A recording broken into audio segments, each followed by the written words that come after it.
আগামীকালই চলে আসবে ধান, যার কারণে আমরা বিকেল বিকেল উঠানটা লেপে নেব। উঠান যেহেতু লেপেই নেব, তো উঠানটা তো পরিষ্কার করতে হবে। এত পরিমাণ উঠান পরিষ্কার করা হয়, তারপরে উঠানে এটা সেটা পড়ে নষ্ট হয়ে যায়।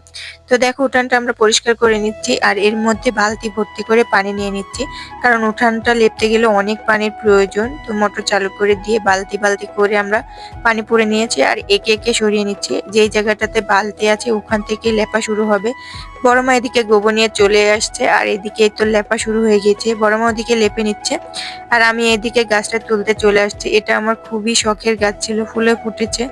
তো অনেকদিন আমার এই শখ ছিল গাঁদা ফুলের গাছ বাড়িতে করার, কিন্তু এবছরে হয়েছে ঠিক, তুলে ফেলতে হচ্ছে। খুবই কষ্ট লাগছিল, যেহেতু এখানেই ধানটা পরে উড়ানো হয়, তো কি আর করার। আর এদিকে দেখো, বড় মার প্রায় অর্ধেক উঠানটা লেপা হয়ে গেছে, খুব সুন্দর লাগছিল, অনেকদিন পর লেপা হচ্ছে। তো আজকের মতো এই পর্যন্ত। সবাই ভালো থাকুন, সুস্থ থাকুন, আল্লাহ হাফেজ।